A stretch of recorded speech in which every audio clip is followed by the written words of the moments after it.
जय शिवराय. सन 2026-27 मध्ये तुम्हाला जर शिष्यवृत्ती आणि शिक्षण शुल्क मिळालेलं नसेल तर तुमच्यासाठी राज्य सरकारनं महत्त्वाचा असा शासन निर्णय घेतलेला आहे. आता या अंतर्गत किती निधी वितरित केला जाणार आहे, तो कोणत्या विद्यार्थ्यांना मिळणार आहे, याबद्दलची सविस्तर माहिती आपल्याला या व्हिडिओच्या माध्यमातून घ्यायची. मात्र तत्पूर्वी आपली छोटीशी विनंती तुम्हाला असणार आहे, तुम्ही जर आपल्या चॅनलवर नवीन असाल तर चॅनलला सबस्क्राईब करा आणि व्हिडिओला लाईक करा आणि जास्तीत जास्त बांधवांना ही माहिती शेअर करा.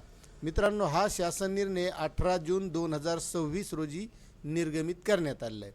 आता यामध्ये सन 2026-27 या आर्थिक वर्षातील विमुक्त जाती, भटक्या जमाती, विशेष मागास प्रवर्ग व इतर मागासवर्ग या प्रवर्गातील विद्यार्थ्यांना शिष्यवृत्ती आणि शिक्षण शुल्क व परीक्षा शुल्क अदा करण्यासाठी मंजूर एकूण अर्थसंकल्पीय तरतुदीपैकी वित्त विभागाने बिम्स प्रणालीवर उपलब्ध करून दिलेल्या निधीमधून खालील तक्त्यात नमूद केल्याप्रमाणे योजनानिहाय 358 कोटी 60 लाख रुपये इतका निधी संचालक इतर मागास बहुजन कल्याण संचालनालय पुणे यांना वितरित करण्यास सदर शासन निर्णयाने मान्यता देण्यात आली आहे.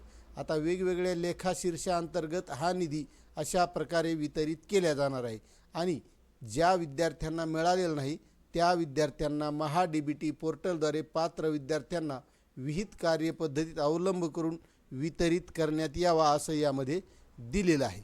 असा हा शासन निर्णय आहे. तुम्हाला सविस्तर वाचायचा असेल तर याची लिंक आपल्या डिस्क्रिप्शनमध्ये दिलेली आहे, त्यावर जाऊन सविस्तरपणे वाचू शकता. मात्र आपल्या चॅनलवर नवीन असाल तर चॅनलला सबस्क्राईब करा, कारण आपण या चॅनलच्या माध्यमातून शैक्षणिक माहिती, नोकरीविषयक माहिती देत असतो. धन्यवाद.